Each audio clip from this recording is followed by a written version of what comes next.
Through the chair, you're live on HCAM TV.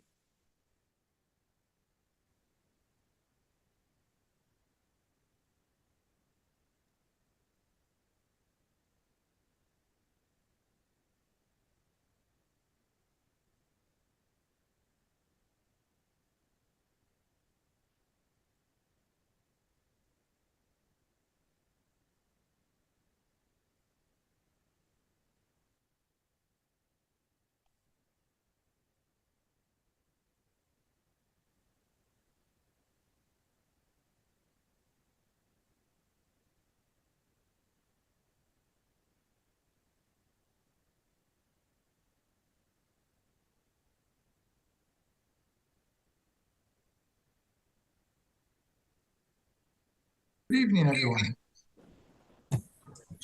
Good evening. Just turn my volume Jeff. up. Hi, Jeff. How you doing? Good. Nice crowded meeting. 3 pages. Nice. Okay, I'd like to bring the Board of Appeals meeting to order. They being 7 o'clock. Oh, wait a minute, do we have 5 members present? Arnold, Michael, Mike, Bard, Dina. We don't have 5 members. There's 6 of you right now that I can see. Okay. James Burton's here, John. Oh, okay. Didn't see your corner of the screen. Okay, thank you. John. Hey, Dina. Hi, Mike.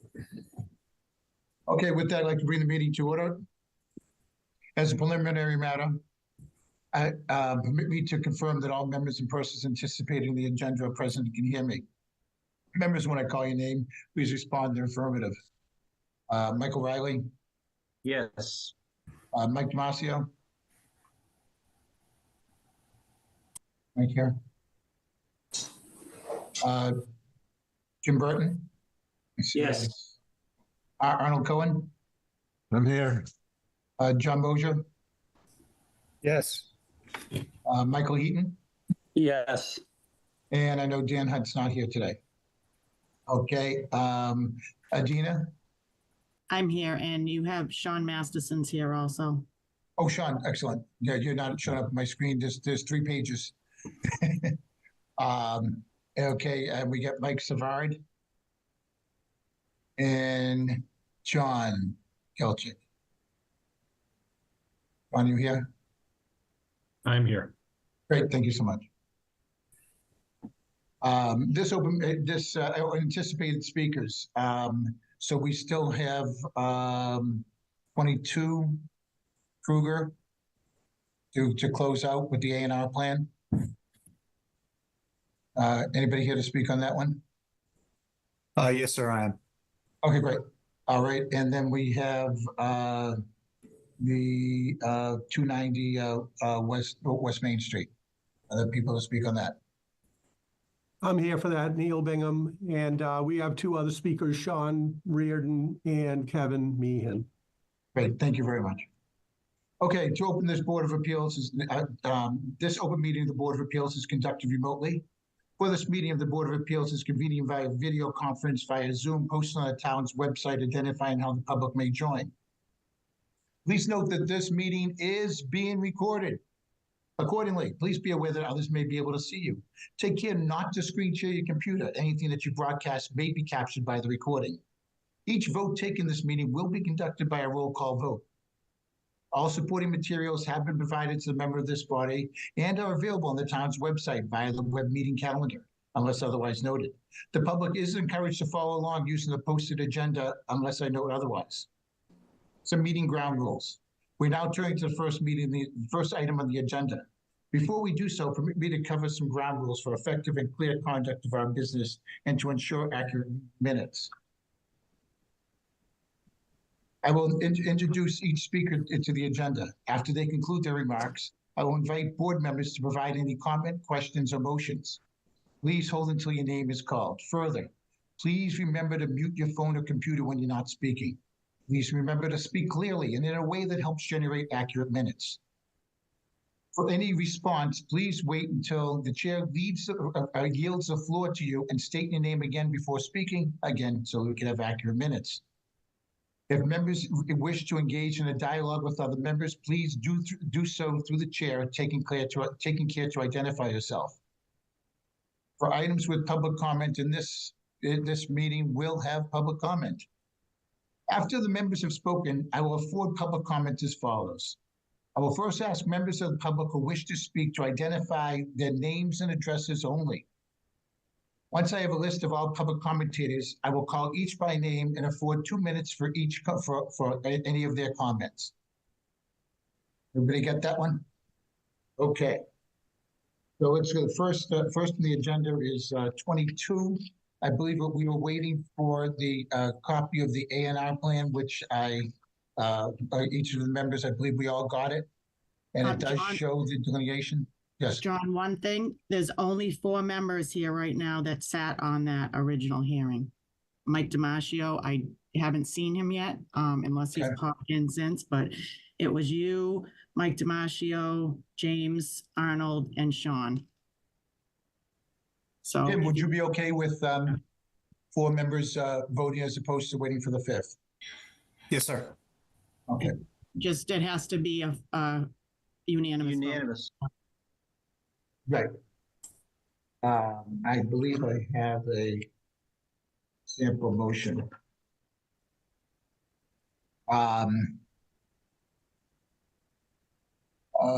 Since we have exactly everything that they asked us for, I'd like to motion to find, I'll make a motion to find that the proposed addition will not substantially be more detrimental to the neighborhood and the existing nonconformity that grant the special permit will be in harmony with the general purpose and intent of the zoning bylaw.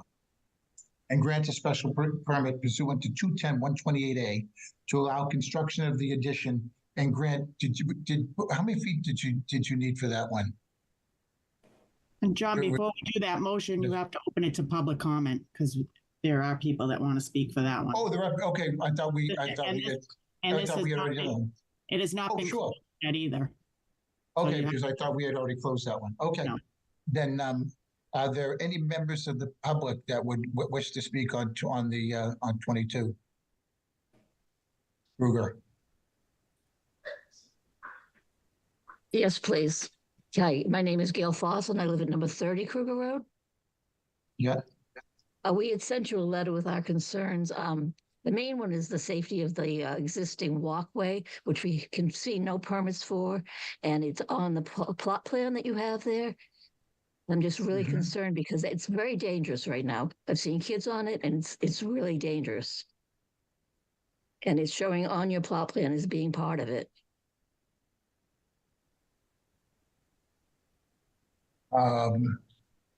So this walkway was existing.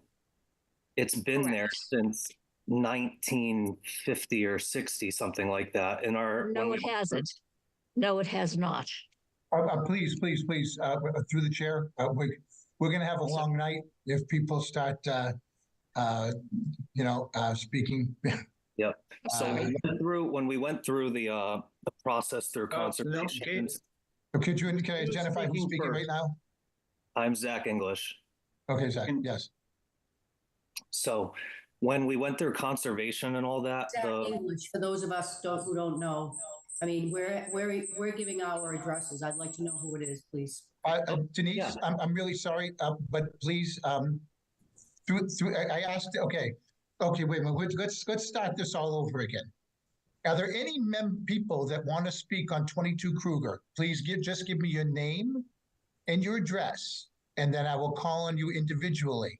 So we can keep this, like as a civil meeting, and then through the chair as we go through this. Okay, so I have Gail, you spoke and asked the question. Denise, do you wish to speak after her?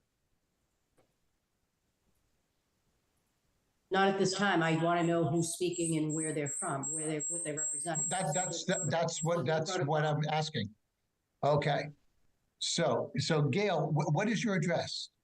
30 Kruger Road. 30 Kruger Road. Okay, so we have that. Denise, did you get that? Okay. Zach, are you representing Mr. McKay or are you in the town? I can speak to that, Mr. Chair, if Yes. you'd like. This is an existing structure on the site. There are no plans at all to modify it. Okay, thank you. Gail, do you have any other questions? Yeah, if he's not planning on modifying it, like I said, it's extremely dangerous. It's all rotted. And he's saying it's been there since the 50s. It was built within the last 10 years. Or if it was something there, it wasn't what it is now. There might have been a small wooden bridge over the, logs laid down over over the water. There wasn't an existing bridge that is there now. And as I said, the Rangers don't know anything about it. Westboro doesn't know anything about it. As far as we can tell, there's never permits pulled for it. It's just, it's very dangerous. Well, that's something we should probably have the building inspector take a look at afterwards, but I don't think it's actually in the four corners of this hearing. Okay, that's fine. I just, like I said, if it's going to be left there, it should be repaired. He's saying he's not going to do anything with it. And I don't think it should even be left there, but that's between you and the state, or them and the state.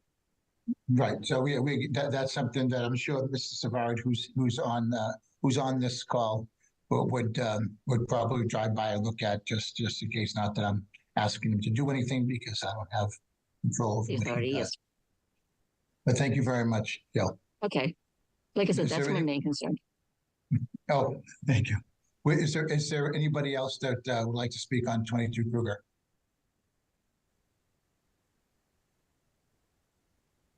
Okay. Hearing none, could I have a motion to close the public hearing? So moved. We have a second. Second. Okay, motion. Did we have any discussion on the motion to close the public hearing? Hearing none. Mr. Riley?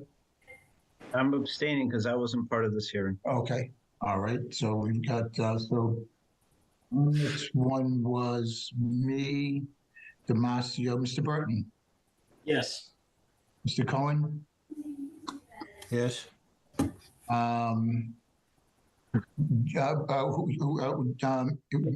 Michael, were you in it or Mosier?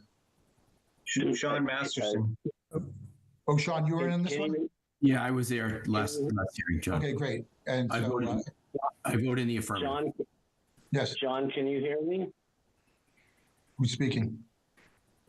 This is Michael Jannery.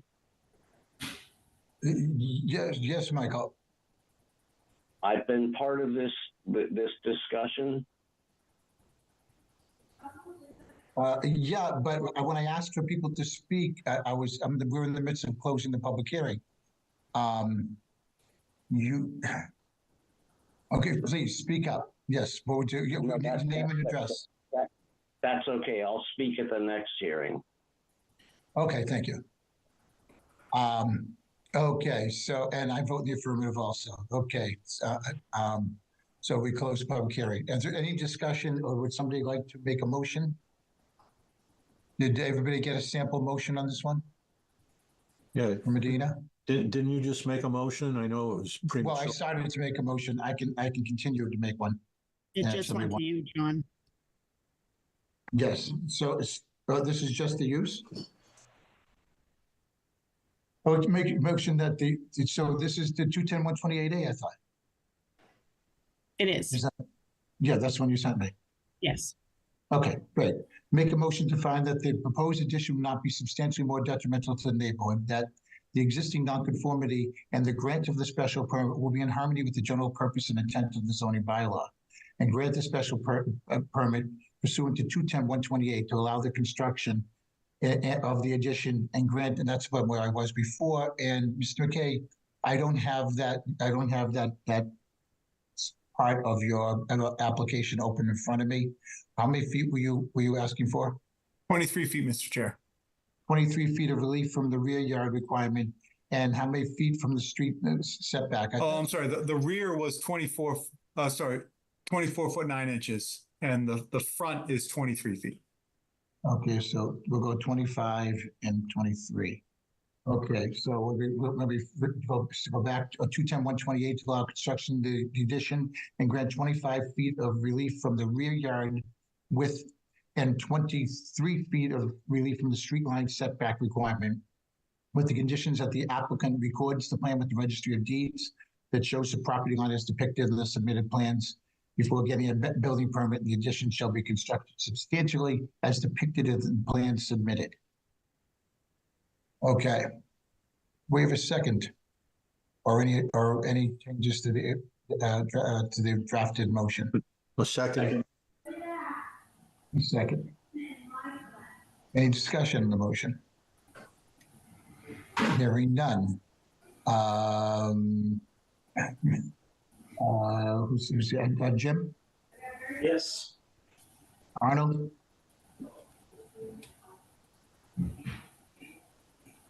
Yes. Mr. Masterson? Yes. And I vote in the affirmative also. Okay, Tim, thanks very much for getting us that paperwork. Thank you very much for your time. Good luck on it. Please go up to the Department of Land Use and Planning and then check in with the town clerk. Thank you very much. Thank you very much. Okay, now let me open up the next hearing.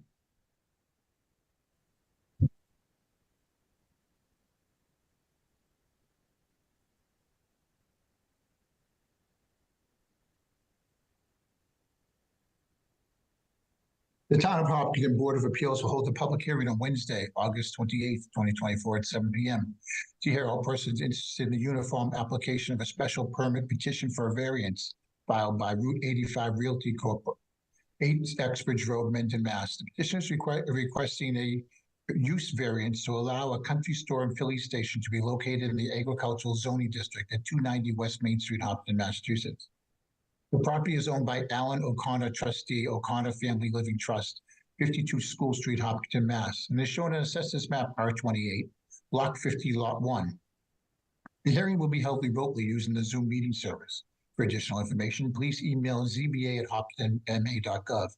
Call the Department of Land Use, Planning, and Permitting at 508-497-9745 or check the online meeting calendar and agenda for this meeting at hopkintonma.gov. This legal notice is also posted in the Massachusetts Newspapers Publishers Association MNPA website at masspublicnotices.org.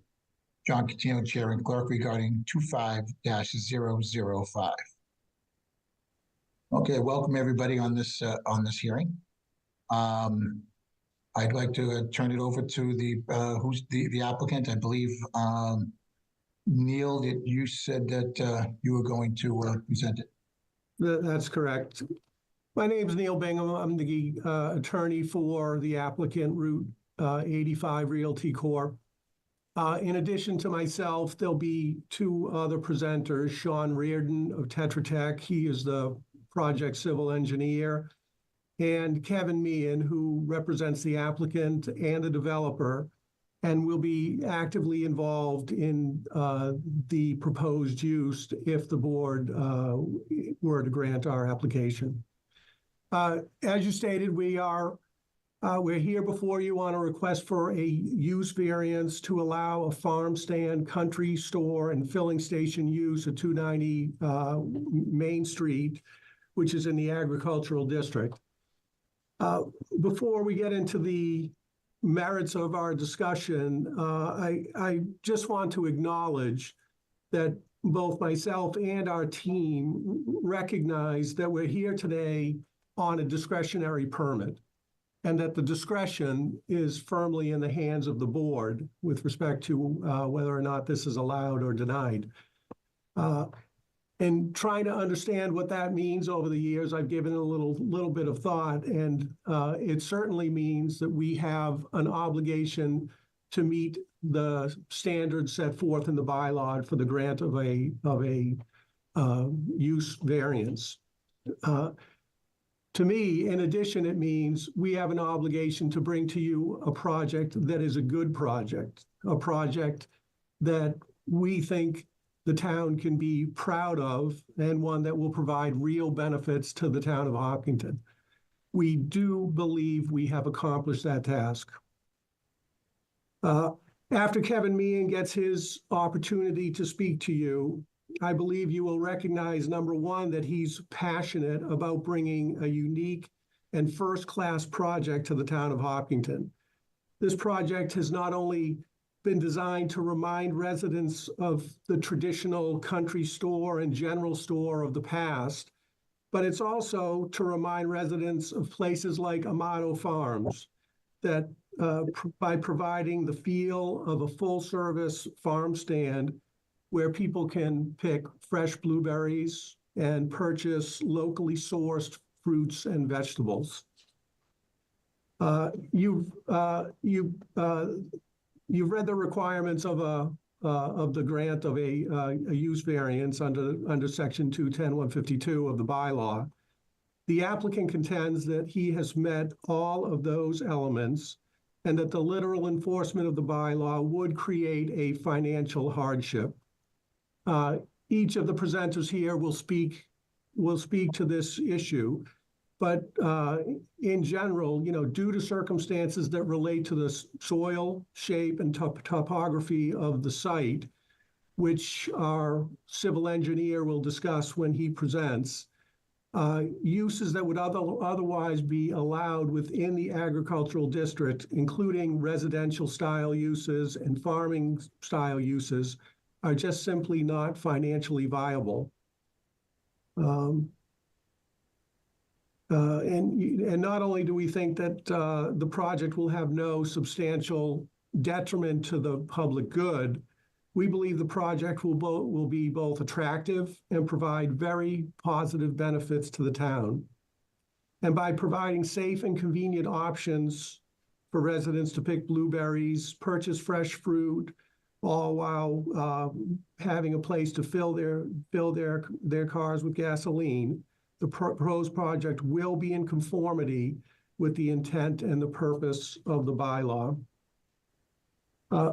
Before handing things off to our engineer, I'd just like to recognize that we've had the opportunity to read several emails that have been submitted by community members that include concerns that this project needs to be properly vetted. And what this team would like to say to the community is, we concur 100% with your concerns. Some of the concerns raised in the emails include issues such as traffic, wetlands, groundwater, screening, and light, among others. It's important for us to note that this appearance before the zoning board is just our first stop in the vetting process before boards and departments in the town of Hopkinton. If this board exercises its discretion to grant a variance, this project will still be subject to site plan approval before the planning board, a notice of intent which will be reviewed by the Conservation Commission, and formal peer review processes dealing with traffic and other elements of our project. In other words, a full vetting process will occur, but before we can file with the planning board or the Concom or any others, we have to get through this first preliminary stage before the zoning board.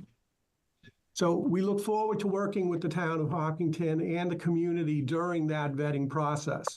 And to the extent that the board were to approve our application, we would fully expect that that approval would include conditions that such approval was subject to receipt of all other necessary permits and approvals that are part of that vetting process. So with that, I would like to turn it over to our engineer, Sean Reardon, unless board members have questions that they would like to ask. Sean Masterson. I do have a question for Attorney Bingham. Go right ahead. If I may. Who is the owner of the property? The owner of the property is Alan O'Connor, and I believe that Alan is present here today.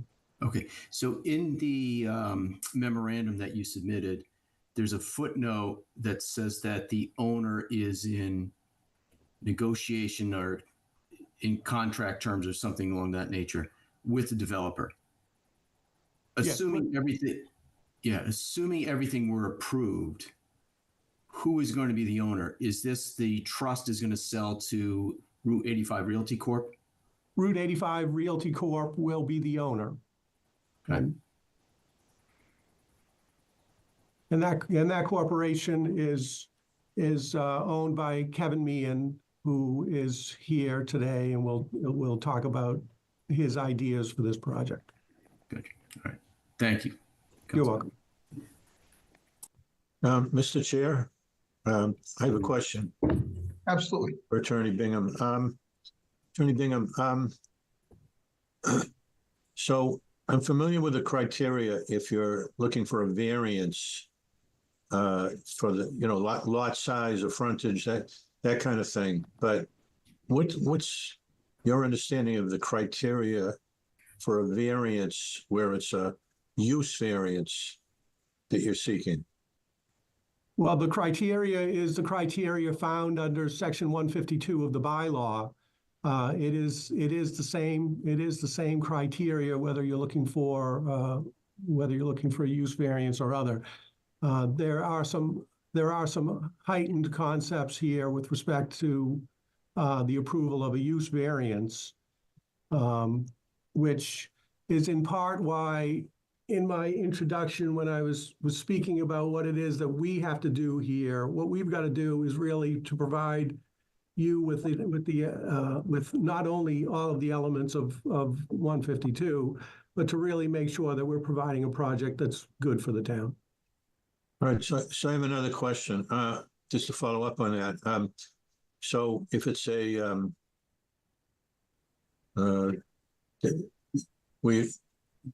want a variance from the frontage and the area and that kind of a variance, you have to show that because of the conditions of the soil or the topography, I think there might be one other standard. Do you have to prove that for a use variance? Which to me, it doesn't really make sense, but I'm just not clear on it. We do have to establish that for a use variance. If you look in my memo, I have cited to Section 210, 152 of the bylaw, and on page 2 under variance standard, you will see I just quoted your bylaw, and these are the elements that we have to establish to your satisfaction for the approval of a use variance. So is that consistent with the statute? Does the statute say that, or is that just the bylaw that says that? The bylaw says that this also tracks a statute, but your language is consistent with Massachusetts general laws. All right, that makes it harder for you, I think. But anyway, I think the standard is pretty straightforward, and we hope that we have provided you with sufficient information to allow you to make a determination favorable to us. And we're here to answer any questions you may have along the way to assist. Mr. Chair, I have another concern. Before, I think, and I'll leave it up to you, Mr. Chair, if we get into this now or after, but I think this is pertinent before we get into the details. But I think there's a standing issue relative to 210-152. The applicant's not the owner of the property. So the applicant cannot be aggrieved. And also the owner could be aggrieved potentially, but the applicant, if the applicant is purchasing the property with the known restrictions on it, I don't see where the applicant would be aggrieved knowing that he's purchasing a property with certain restrictions. Well, yeah. Could I speak to that? Yeah, sure. Yeah. I mean, that very issue has been dealt with in the case law in Massachusetts, and There are cases that effectively say that if you're buying rights from an existing owner, you're not waiving any rights that existing owner would have had the existing owner filed the application. So if the existing owner could have filed that application after we purchase it, there's been no waiver of the right to do that simply because of the transaction. The right exists with respect to the property, not with respect to the owner, with the owner. I could provide you with a case. I don't know the case off the top of my head, the name of the case off the top of my head, but the law is very clear to me on that issue. Yeah, I don't. Mr. Chair. Oh, Go ahead. Sorry. Go ahead. Yeah, Mr. Chair. Yeah, so it's one thing I'm pretty familiar with. I had a case right on point, but if somebody, a developer, has an agreement with the owner, and the agreement is a lot of times it's contingent upon being able to get the permits, because and the idea is the engineer doesn't want to buy the property and then be turned down. So you can do that. I know I had a case just like that, and I'm virtually positive that's what the law is, that in that circumstance. Yeah, and one last thing I'll say on this is the application that you utilize for purposes of filing for a use variance contemplates exactly this situation and requires the signature of the owner on the application, and you will find the owner's signature on our application. I'd like to see that case law. Yeah, I'm happy to provide it to you. Yeah, thank you. Okay. Any other questions from the board for Mr. Bingham? Okay. Neil, please continue. If there were no further question, I was going to ask Sean Reardon, our civil engineer, to say a few words. Good evening, everybody. My name's Sean Reardon. I'm with a civil engineering firm out of Marlborough, Massachusetts, which is the name Tetra Tech. Been a civil engineer here in Massachusetts for over 30 years, focusing mostly on land development, similar to this. Speaking on behalf of the applicant, if I could, Mr. Chair, would you mind if I shared my screen to help? Oh, absolutely. This is, yes, you guys are going to be sharing screens a lot today. So I have it that the host is disabled, my screen sharing. Yeah. Adina will let it go. Okay, I got it. Can you see that? Should be a white sheet that says project description on it. We got it. So this is the existing site. Just to help orient folks, School Street is here. Probably the most recognizable thing down in this corner is the water tank.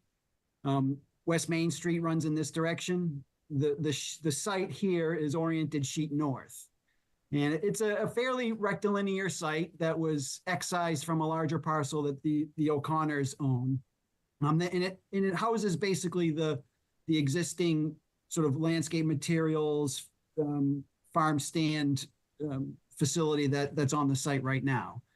A couple really key features in which, some of the features that speak to the sort of the constraints that we're looking to get relief from is there's a large wetland on the left side of the site over in this area. And given the topography and the soils associated with the wetlands and the corresponding regulations under the Wetlands Protection Act and under the Hopkinton's Wetlands Bylaw, what it does is it effectively makes the whole left side of the site pretty much undevelopable. And in most cases, that wouldn't be too big of a deal. But in this case, it would push everything close to what I think everybody recognizes is a fairly sort of active intersection with a lot of traffic.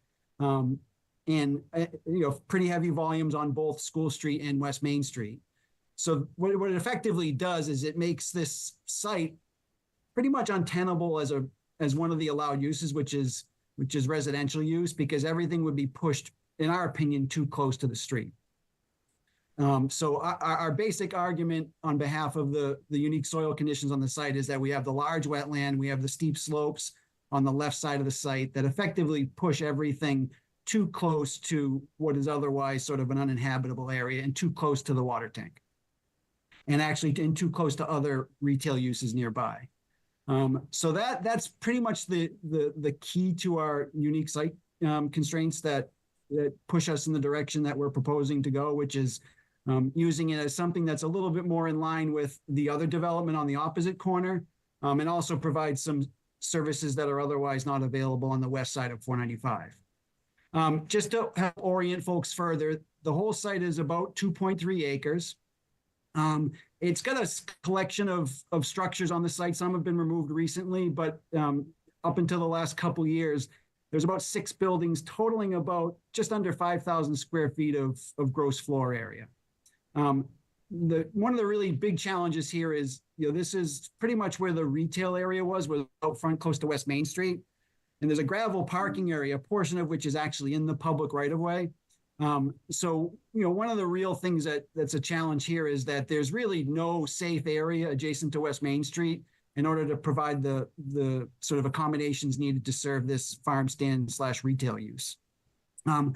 Basically, the whole site that's not that's been cleared is actively used as that sort of farm stand greenhouse operation. There's a bulk landscape materials used to be stored along this edge on the wetlands. So really, the entire site was in use as the agricultural facility. Now, what we're proposing is projects that's similar in density, and as you can see, pushed more towards the intersection and away from this large wetland. We have a 4,000 square foot country store. And by country store, this is, as Kevin will explain, this is quite a bit different. This is not like a Mobile on the Run or a Cumberland Farms. This is very much a very specific country store with all sorts of different products in it. Really interesting architecture, really quaint finishes all throughout. So it's really not at all like a Cumberland Farms or a typical convenience store. It truly is a country store. And as Neil mentioned in his filing, we're trying to emote the whole farm stand feel and rural retail feel from history. So what we've got is we've got a porch on the outside that's intended to serve as outdoor display space for vegetables and things like that. Again, to sort of emote the farm stand mindset. We have 4 pump islands. So just to be clear, there are only 4 pumps proposed. Each pump serves 2 vehicles, 1 on each side. There is some confusion on the rendering. Unfortunately, the architects confused the supports for the canopy for pumps and thought the pumps for the canopy. But we want to be clear, there are only 4 pump islands proposed with the ability to serve 2 vehicles at a time. So only 8 vehicles refueling. The key thing here, too, is from our perspective, is I spoke briefly about the fact that the access to the existing facility is right off of West Main Street. Under this design, we've pushed the entrances as far away from the intersection as possible. And that does a couple of things. One, it makes things a lot more safe to access the facility. And number 2, it makes the access a lot more functional with the signalized intersection that's nearby. As Neil mentioned, this is just the very first initial step. We've got a very exhaustive effort that we'd have to go through with the planning board for site plan review. I would imagine a very exhaustive effort with the Conservation Commission. As I mentioned, Hopkinton has a very robust wetlands bylaw and a very, very competent Conservation Commission. So, they are definitely not a rubber stamp agency. They will make sure everything is done properly and according to standards. We'll also undergo design review as a portion of the site plan review. We'll also need a Board of Health permit for our septic system. And because the site is greater than an acre, we'll also need what's called a NIPD's construction general permit, which is a permit specifically required for managing stormwater during construction. So, there's going to be a lot of work that happens after this that we have to vet with people that are used to vetting those exact issues. Just to real briefly go into some of the key site features, and I just want to really call quickly a couple of discrepancies to folks' attention. We don't have a proposed canopy on this side of the building because right now the building that canopy would extend into the setback. So this canopy will not be as part of the existing structure. There will be some architectural treatment along that edge, but not a canopy. And then here back at the pumps, it shows 2 pumps when in fact we'll have 2 posts to support the structure, the canopy, and 1 pump at each island. The islands are only about 18 feet long, and we're trying to, we're in a fairly constrained area back here because we thought putting the pumps in back sort of allows us to stay more sort of consistent with that rural farm stand feel rather than having them up front, which is typical. One of the key features of the existing site is that wetland is along this edge here. So in the far part of the picture, we've got about 100-foot, varies from about 50 feet to 120 feet of a really, really dense wooded, mature buffer. So basically a mitigative buffer between the facility and the homes and residences on DeCarlo. This really, really thick buffer is going to stay in place. This planting, any planting will be underneath that overstory, but it's really probably the most effective way of screening the abutting neighborhood. We will have 4 electric vehicle charging stations. One of the things that came up with our review with staff was how few electric charging stations there are in town. So we've dedicated 4 spaces on this side of the building for the use for vehicle charging stations. The whole project will have a completely new stormwater management system meeting all the current standards. Right now, there is no stormwater management on site. So all of this pavement will be treated properly before it discharges to the wetland. The other really big feature is you can see, there's a lot of landscaping along the front edge. These are actually pollinator gardens. So Mr. O'Connor's daughter is a butterfly breeder. And so this is a pretty important element of what we're proposing. So this is not just some random offer or some random proposal. It's intended to serve that function, which is, serve the idea of a pollinator garden for both butterflies and other pollinating insects. This blueberry patch out back here is a series of about 80 or 90 blueberry bushes. The idea there being is that we'd like to have a pick your own facility, certainly a nice amenity, and it's a nice consistent transition to the wetland below it. And then the last thing is, if anybody knows Kevin's projects and properties, they'll know that these sites are absolutely meticulously landscaped, meticulously maintained. So, in terms of the visual appearance of these facilities, a lot of money and a lot of time is invested in a high quality product that looks great. And then it's taken care of the same way.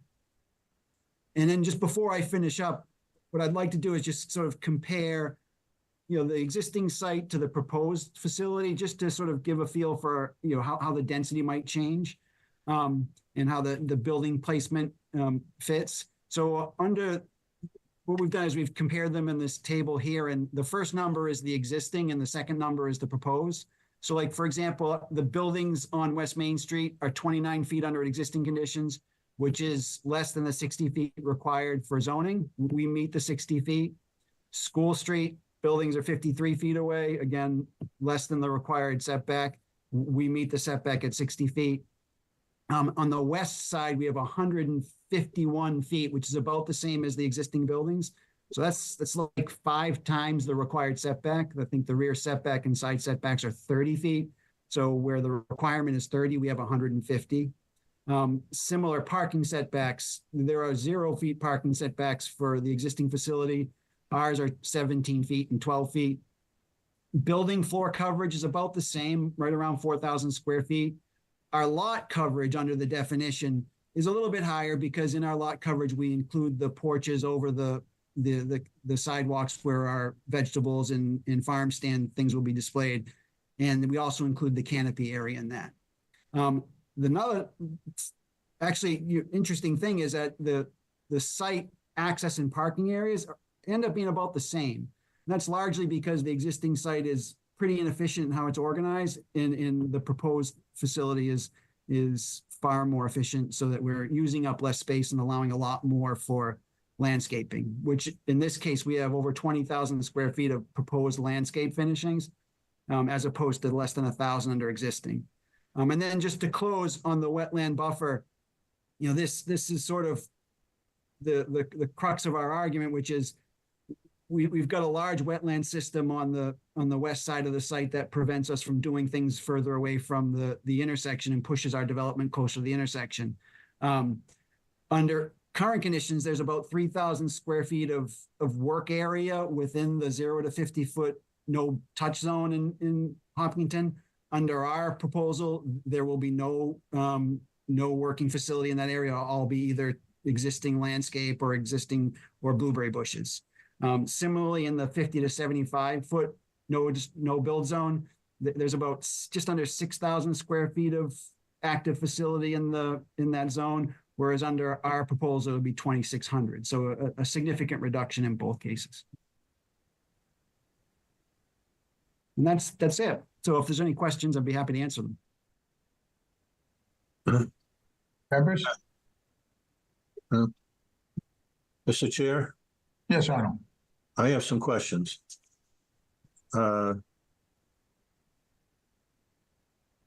So I went down to that this morning to that intersection on West Main Street and School Street. I saw that.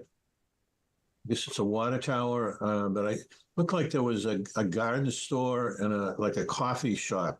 Is that the same parcel that we're talking about here? No, that we're at the opposite corner. So the facility you're referring to, so the water tower is here. The Angels Red Barn Coffee facility is on this corner here. Okay, so if you're heading into Hopkinton Center on the road, would you be going to the right there on or to the left? So if I can, excuse me, Sean, do you have a picture of the current? Do you have a photograph or something in your files of the? Yeah, okay, that's right. This is what he needs. So this is the intersection that you referred to, Mr. Cohen. There's the water tank. This is on School Street, looking towards Mendon. Yeah. This is Angels Red Barn facility. We're on this corner. So we're the ones that there are farms. There are the farm stands. There's what was the gravel parking area right up against the road. Let me see if I can find another picture. Okay. So I had some other questions. Are you? I guess maybe because you're not. You're in this particular zone. You're not allowed to have this kind of a use. But so maybe there aren't anything in the zoning about the setbacks or the lot width or anything like that. But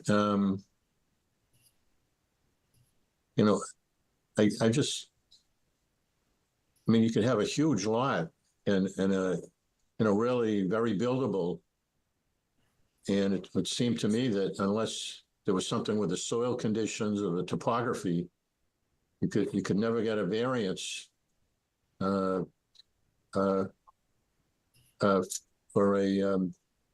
use variance, which doesn't make sense to me.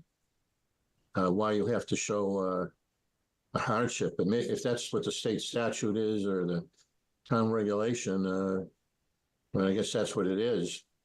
But that's your understanding that you have to show the same type of hardship as if you wanted to build a house that had enough square footage, but it was too narrow, or you wanted to put it,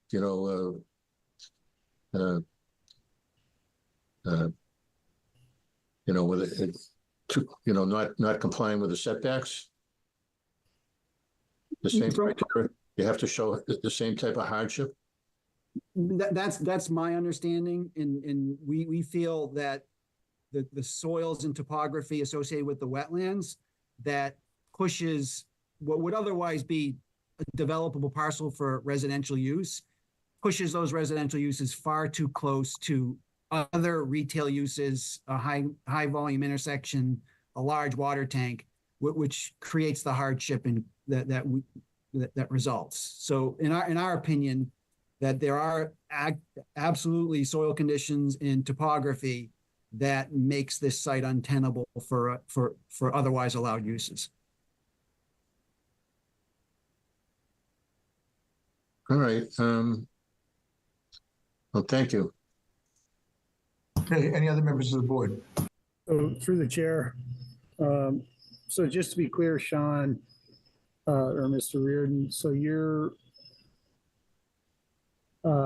confident that a more appropriate use for the land would be this country store with basically a gas station attached to it versus residential? If those are the two choices, without question, it just would be a very, very difficult piece of property to in good conscience, try to put a residential use on. And from our perspective, we put a lot of thought into this location and why it's a good one, because, you know, for those folks who are familiar with traveling this section of road, if you're heading to 495 and you need gas or you need something, you know, that's not offered at either Angels or at the supermarket down the street, you have to go under 495, go to Cumberland Farms or go to Mobile.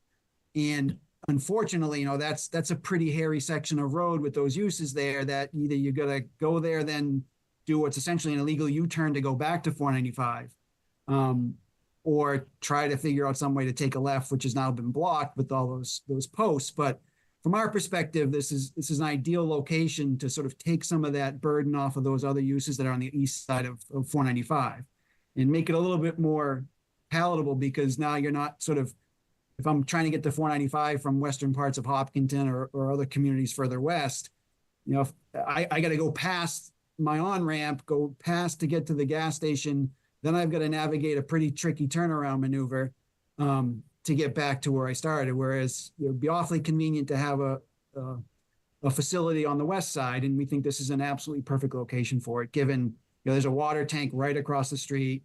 There's a similar farm stand feel facility across the corner. And it's everybody recognized it's a high volume intersection with signalized control. Excuse me 1 second. I see Mr. Rose, Mr. Scott, Mr. Happ, and Mr. Raffikoff. You have your hands up to ask questions. Please put your hands down because you're blocking out other people's stuff. This is strictly for the board members right now. We have not opened up the public hearing. So afterwards, I will, Mr. Rose, Mr. Raffikoff, I will take you saying, and I will take your name and address and put you on the list with everybody else that wants to speak. But this is only open to the board members as right now to question. Point of order, Mr. Chair. Point of order, Mr. Chair. I'm sorry to be the bearer of bad news. I have people texting me and emailing me that they're trying to join the Zoom, but it's capped at 100 recipients. And so they're not able to, and I do believe that's a violation of open meeting laws. And my suggestion is that the chair suspend the meeting until you can, you know, have enough people allowed in. Sorry to be the one to say it, but I've got people blowing me up about it. Adina, can we open it up to more than 100 people? I am not sure. That's a question for Ben, who is hosting the meeting right now. Okay, can we, Peter, thank you very much for that. We will, let me see what we can do. Thank you very much. Thanks. Is Ben monitoring if he's hosting? Through the chair, basically how it would work, I believe, is that we would have to move the meeting to a different account, which would mean that we would have to change the location. I think that constitutes a new agenda, or something like that. Mr. Gelchik, John, could as my professional and the planner, could you weigh in on this, please? Yeah, I think you can change locations, but you need to post. So if it's a physical meeting, you can change locations. You just need to post on the previous location where it's being relocated to. So theoretically, we could keep this meeting open and have somebody stay here and just tell everybody who tries to join the other meeting, and then open a new meeting and then send the link out to everybody in this meeting right now, and then go that route. Mr. Chairman? Yes, John. Noting the substantial public interest in this, my suggestion would be to adjourn this meeting and reconvene in a public setting, because I think that there's obviously people that would have interest and may have made attempts to join the meeting, and because they can't, they've given up. I think it's awkward, and it doesn't really facilitate the public participation as intended by public meeting. If we have, kind of a go-between and try to link to the meeting, et cetera, et cetera. Yeah. Mr. Chairman. Yes, sir. So I don't know what the answer is to that. I know that I saw several people who wrote letters wanted this to be an in-person meeting. I think I'm in the minority, but I miss, because I was on other boards where I used to live, I think there's something good about having people in-person meetings. It's more humane, or, it's instead of this, the distancing here involved. But if we did postpone it, if there's more than 100 people, I don't know if they would fit in the town hall, and we might need a different venue for it.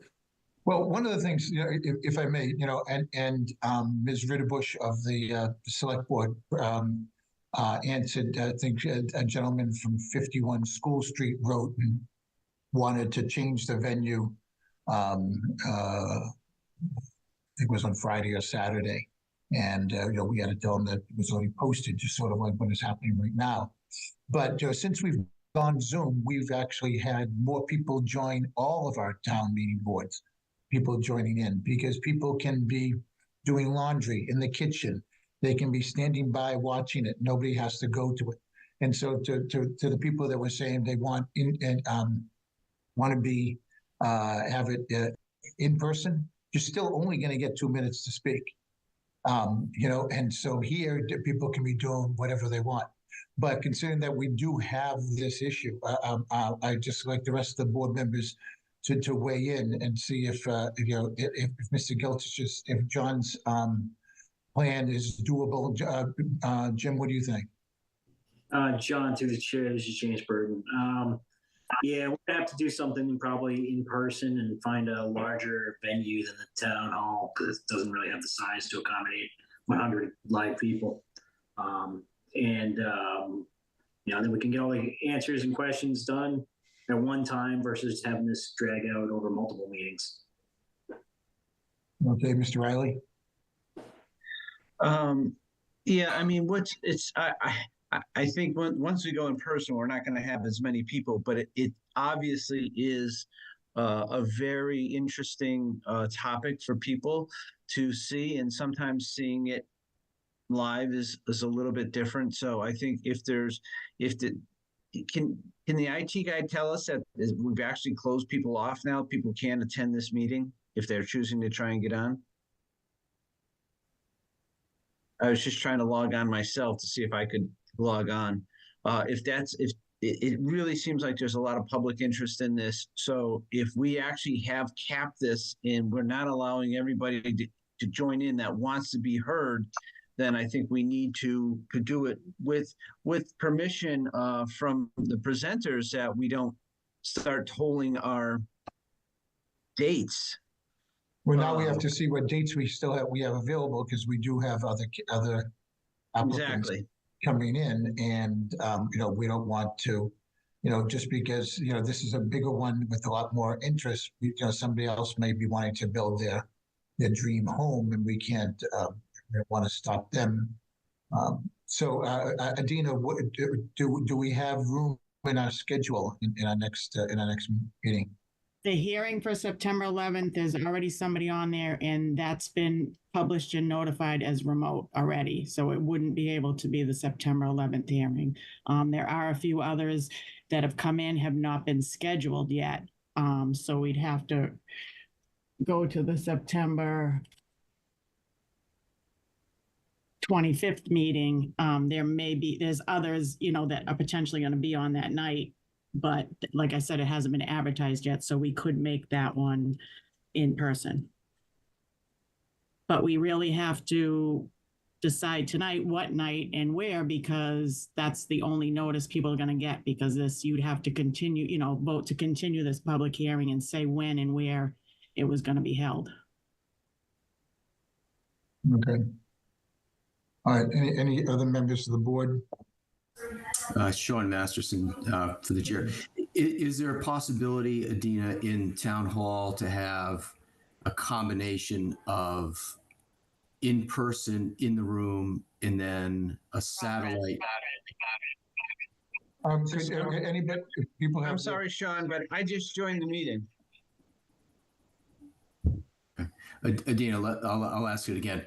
Is there available space within town hall to have a section that's live where people can come and talk, and then a satellite room, if you will, with Zoom or a video feed that when it's time for those to speak, they can walk into the room. So no one's missing the meeting.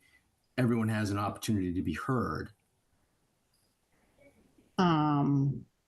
We could do it in the select board room and then just do like they do. And then make sure that there's no limitation for those who want to join through Michael, Zoom.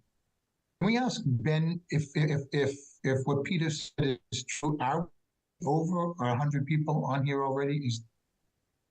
So through the chair, 98. Yeah. Through the chair, Yes. this account is capped at 100 participants. So right now we are just slightly under the 100. Okay. I was just wondering how Michael got on. Okay. All right. Because if it was, I just wanted not that, Ms. Thomas, not that I was doubting. Since Michael was able to get on, I just wanted to, just clarify. Here. Okay, so. And John, I think we can postpone it to a different date and call it in the selectmen's hearing room. And then if we need to relocate it, we could with notice on like the door, like we do if there's a snowstorm or something like that, if we have to move it for capacity. Okay. Who's available? Through the chair. Guys, have any of you been the CEO of the company? Wait a minute. Wait. Who's speaking? I'm sorry. Who's speaking? Michael Jannery. Michael, I'm sorry. You're out of order. Michael, you're out of order. It's a goat rodeo. Michael, I'm sorry. This is not open for public comment right now. Please mute your mic. Through the chair. Yes. John Gelsich. I'm talking with Josh, IT director. He spoke to town council and they said that we can move to a new Zoom meeting as long as the original Zoom, so this one that we're all in right now, has a display up that tells people that enter the new location. If that is an option the board wants to take. Oh, to the chair, how would people who can't get on see that message? So everyone in this meeting would move to the new Zoom meeting, and then that would create enough space on this Zoom meeting to allow people to join. And then we could have a display on a shared screen or something that would indicate that there's a new Zoom meeting and here is the link. Chairman, I'm not in favor of that. I think if people try to join and they found it inconvenient, or they may think that they're simply unable to join, I'm not in favor of doing that. Yeah, because I agree, Mr. Mosier. I agree with that. I think we need to look to move it into a public place where a Zoom is available. And then, like I said, I'm just concerned about the timelines because the applicants have a right to a timely decision. So as long as we can agree on a time, then I think it's important that we give the applicants a fair time as well as the concerned citizens to hear their voice. I agree. I agree. Mr. Denise, I'm Chairman, may sorry, I this say is still- something? I can't take your question, Denise. This is still only the board. Mr. Chairman, Neil Bingham. Progress. Can you let Okay. Neil speak, John? Yes. Yes, absolutely. Yeah. I just attempted to get on. I was able to get on as well. So, Excuse me, Neil is not a board member, and I thought we were only allowing. Wait a minute. Neil is the presenter, please. I know that. Please, but okay, you board. just said only board members. Denise, please stop. This is an appellate board meeting. Please, we're trying to keep this civil.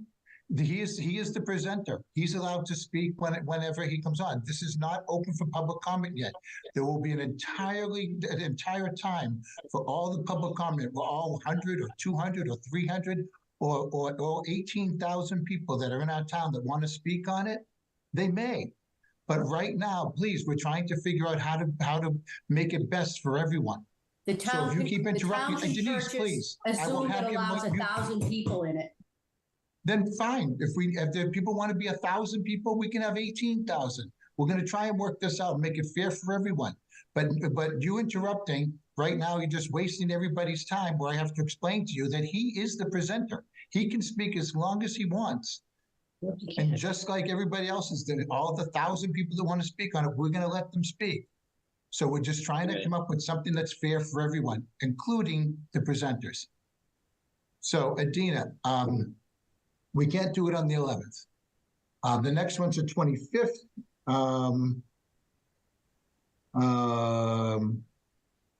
It's.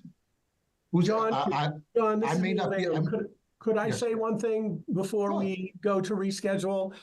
As Mr. Riley just did, I just attempted to log on, and you may have heard all the background noise. That was me logging on to my telephone through my telephone a second time here.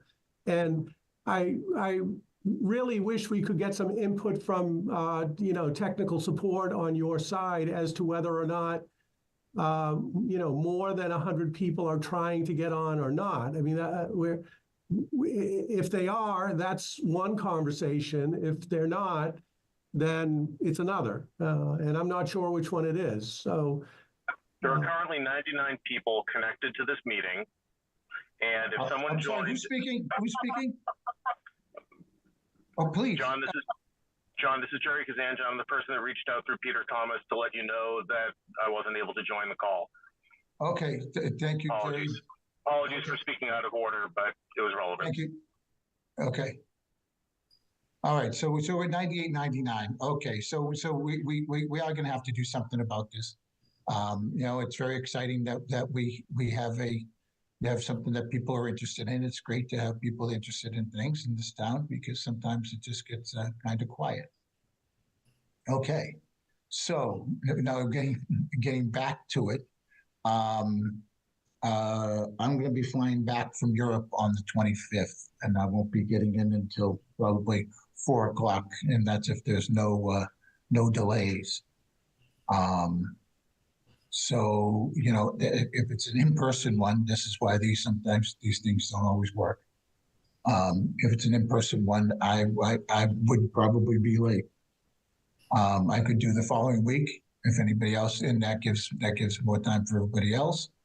I don't know anybody else's schedules, but we need the 5 permanent members. Actually, Mike Damasio wasn't in on this one, and Dan Huntington, an alternate. So on this one, we would need Jim Arnold, Michael, myself, and Mr. Masterson or Mr. Mosier available. And if I'm not there, you need all 5. Or we can just do it a different way. What's the opinion of the board? And What about the second? the second will be fine. Should be available, Mr. Chairman, on the second. I would be. Neil, would you be available in the second? And Mr. Reardon again? September 2nd? No, this would be October 2nd. October. I'll make myself available. I'm available. Was that Sean saying you'd make yourself available? Correct, yes. Okay, and Mr. Meehan? Are you amenable to October 2nd to continue in the public hearing?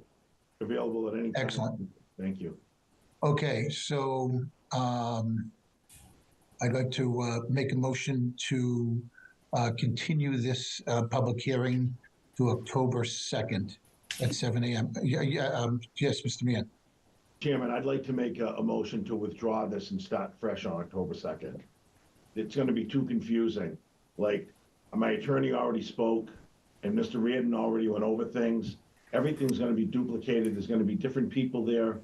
I think we have to start all over again. So I would just assume withdraw without prejudice and go forward on October 2nd, if that's okay with the chairman. Well, I'm not so sure about that. That would need starting. That would require new notice and a lot. Well, there's plenty of time. There's still plenty of time for notice though, because that's 4 weeks. Could I ask Jerry Efron his opinion here?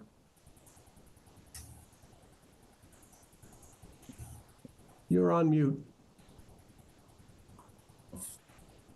Am I speaking now? Yes. Hold on. Can you hear me? Yes, we can hear you, Jerry. Yeah, this is Jerry Efron of my own office. We're obviously speaking to one another by text during this rather unique proceeding. I got 2 points. First of all, for the board, I had a concern once I heard that there was an issue with people getting access. In addition to the practical aspect of not being fair, that creates a legal issue. I did not want to face that in the event that we were able to secure a variance here and then have an allegation on an appeal of improper access. So I think the board is very smart to move this. I think what Mr. Meehan is saying, which I seem to agree with, is that we'd be better off at this particular point with obviously a whole new and larger audience to be able to make our presentation from the start, rather than to pick it up where we are now in the middle of questions after two of our speakers, both an attorney and the engineer, and not having Mr. Meehan. And we have enough time to withdraw without prejudice, refile, get the notice out, and have the meeting. And it seems to me you'll also have a larger pool of members to be able to fill the slots. And we don't feel we'd be prejudiced at all in that manner. And I'm looking at all the lawyers on my board, all nodding their heads. Yep. And that's very dangerous. We got a lot of lawyers. You have a number of lawyers nodding their heads. That's usually a bad. We've got a lot of lawyers. I know that's very. Yeah. Yes, that's excellent. Okay, so we don't have to make a motion if you want to just withdraw without, or do we have to accept this withdrawal without? You have to accept it. That's my understanding, Mr. Chairman. So Michael or Sean or what about I make a motion that we accept the petitioner's request to withdraw his petition without prejudice. We have a second. Second. Okay, we got Arnold and Sean both seconding. Any discussion on the motion? Hearing none. Michael? Yes. Arnold? Yes. Sean? Yes. John? Yes. And James.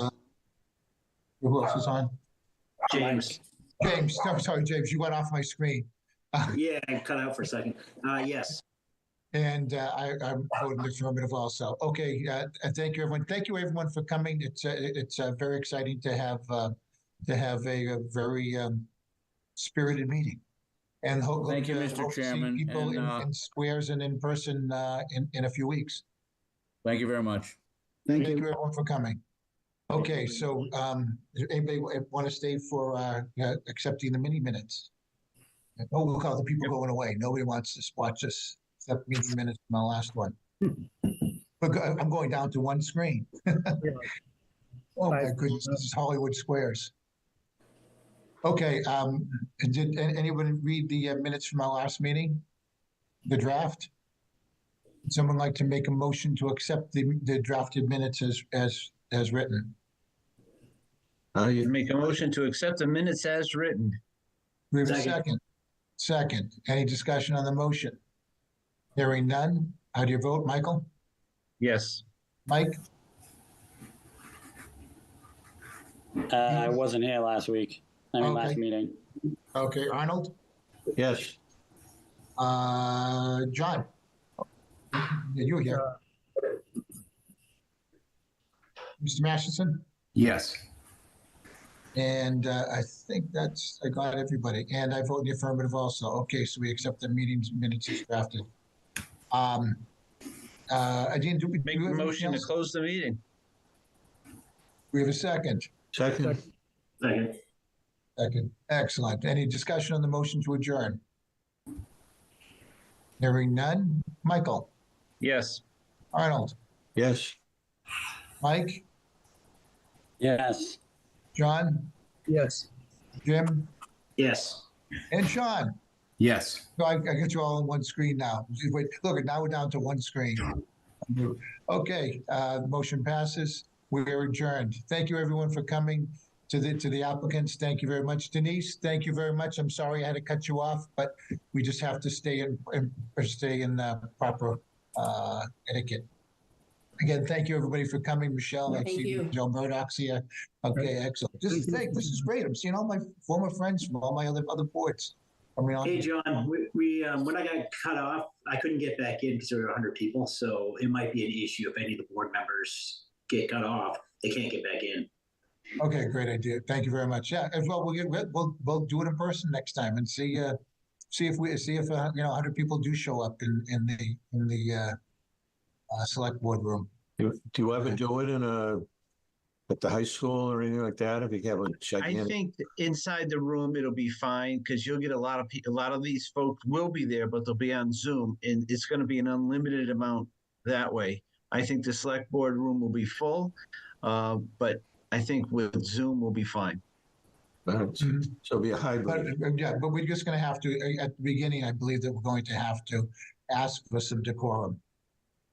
Because I think that some people believe that in person they're going to get to speak longer, and we can really only have the same 2 minutes that we've always had for all of our meetings. And Mr. Chair. Maybe we can have a post with the meeting. During this meeting. Oh, okay. Yeah, we need to go. Okay. Night, everyone. Thanks for coming. Good night. Thanks, John.